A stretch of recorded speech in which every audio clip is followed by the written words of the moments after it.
British Prime Minister Keir Starmer met with French President Emmanuel Macron. French President Macron pledged to deepen ties with Great Britain over defence and security, as well as migration and energy, following a meeting with Starmer in Paris.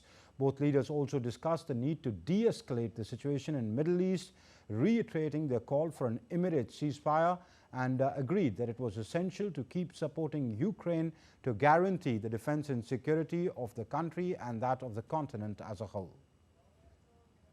Obviously, I had a bilateral with the President whilst I'm here to discuss a number of issues. Obviously, there are foreign policy issues which are pressing, so we discussed the situation in Ukraine, as you would expect, situation in the Middle East, bilateral issues in terms of trade and defence and security, but also the wider reset that I want in relation to our relations, not just with France, but with the EU in general. So they were the topics that we discussed as part of the reset rebuild.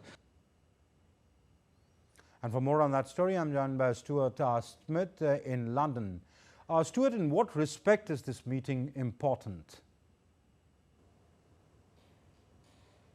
For the UK, it's important because, as the Labour Party have said numerous times, the relationship between London and Brussels became incredibly fractious over the past 13 years of Conservative government, but also notably since Brexit. There was always scepticism about the European Union in the Conservative Party, but Brexit and the way that was handled really made ties between the EU and the UK very, very cold. The Labour Party, straddling throughout the Brexit debate, not really deciding either way whether it was remain or wanting to leave, managed to eventually, it seems in power, convince people that that was a done issue. Now what it's trying to do is say that it can create a practical working relationship with Europe without being in the European Union. So what that means, Keir Starmer is saying, is working with France and Germany directly, bilaterally, not through the mechanisms of the EU, in order to deal with issues that affect Europe. So that could include energy security, interconnectors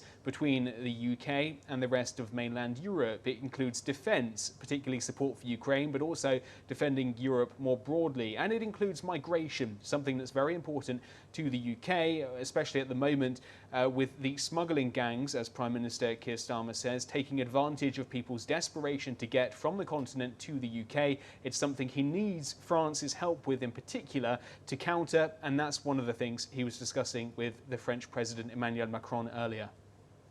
Stuart Smith, many thanks for joining us for the moment. Thank you.